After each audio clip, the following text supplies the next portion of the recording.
घर्षण मात्र से अपनी भावनाओं की भेज रहा है। 4 बोतल वोट का काम मेरा रोज का ने भारत का भविष्य तबाह कर रखा है।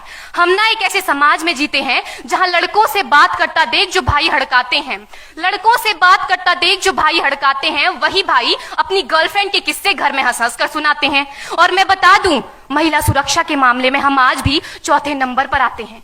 हम ना एक ऐसे समाज में जीते हैं जहां पत्थर की मूरत को लगते हैं 56 भोग और भूखे नंगे तड़पते सो जाते हैं लोग, भूखे नंगे तड़पते सो जाते हैं लोग। मजदूर को मजदूर समझिए, मजबूर नहीं। गरीब को काम दीजिए, दान नहीं। और अगर दान देने के इच्छुक हैं तो जीते जी रक्तदान दीजिए और मरने के बाद अंग दान देकर किसी मरते हुए को जीवन दान दीजिए। यही सच्ची देशभक्ति और यही सच्चा राष्ट्र प्रेम है। ना सरकार मेरी है ना रब मेरा है, ना सरकार मेरी है ना रब मेरा है, और ना ही ये बड़ा सा नाम मेरा है। बस इतनी सी बात का गुरूर है मुझे कि मैं भारत की हूं और ये भारत मेरा है और ये भारत मेरा है। परंतु एक वैचारिक बीमारी हमारे समाज में मुझे नजर आती है। कहा जाता है हम दुनिया के सबसे बड़े लोकतंत्र हैं, जहां हिंदू पैदा होते हैं, मुस्लिम, सिख और ईसाई भी पैदा होते हैं, लेकिन बदकिस्मती है अब इंसान पैदा नहीं होते। और मेरे विचारों में ना हिंदू की जरूरत है ना मुसलमान की जरूरत है। राष्ट्र निर्माण के लिए केवल अच्छे इंसान की जरूरत है, केवल अच्छे इंसान की जरूरत है। जरा सोच कर देखिए, ये पेड़ पौधे और शाखाएं भी परेशान हो जाएं अगर परिंदे भी हिंदू और मुसलमान हो जाएं। एक शैक्षणिक बीमारी भी हमारे समाज में मुझे नजर आती है, और बड़े ही आश्चर्य की बात है, जिस देश ने पूरी दुनिया को तक्षशिला और नालंदा देकर के विश्वविद्यालय शिक्षा की बुनियाद रखी, आज विश्व के 100 सर्वश्रेष्ठ विश्वविद्यालयों में हमारा एक भी विश्वविद्यालय खड़ा नहीं हो पाता। जहां एक और हमारे पास IIT, IIM और NIT जैसे शिक्षण संस्थान हैं, तो वहीं दूसरी ओर इस देश के गरीबों को बेरोजगारी की जमात में खड़ा करने के लिए उनके हाथ में सर्व शिक्षा अभियान का झुंझुना पकड़ा दिया जाता है। और मैं बता दूं, इस शैक्षणिक बीमारी का केवल एक कारण वो ये कि हमारे देश की शिक्षा नीति केवल 2 तरह के लोगों के लिए बनती है। पहले वो जो विद्वान हैं और दूसरे वो जो धनवान हैं।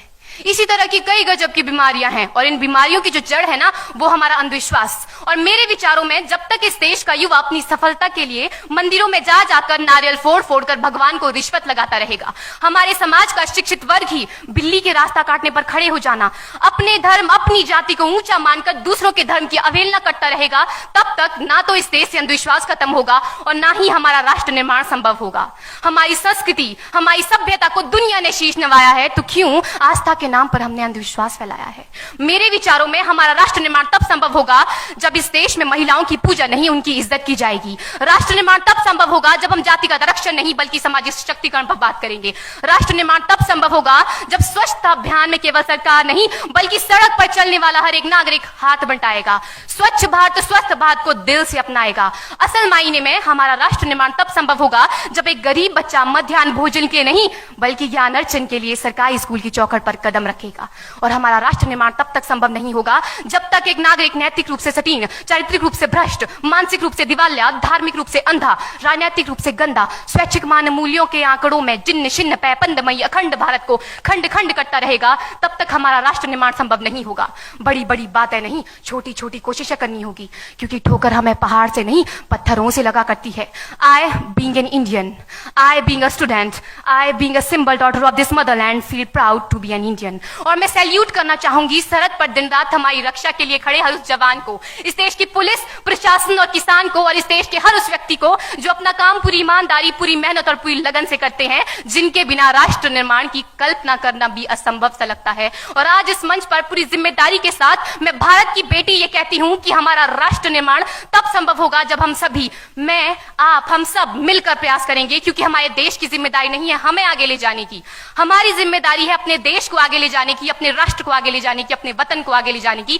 तो अंत में मैं बस यही कहना चाहूंगी, मेरा हिंदुस्तान महान था, महान है, महान रहेगा। मेरा हिंदुस्तान महान था, महान है, महान रहेगा। होगा हौसला सबके दिलों में बुलंद तो एक दिन पाकिस्तान भी जय हिंद कहेगा। पाकिस्तान ही क्यों, सारा जहान जय हिंद कहेगा, क्योंकि सारे जहां से अच्छा हिंदुस्तान हमारा, सारे जहां से अच्छा हिंदुस्तान हमारा, हम बुलबुलें हैं इसकी, ये गुलिस्तान हमारा, ये गुलिस्तान हमारा। जय हिंद, वंदे मातरम।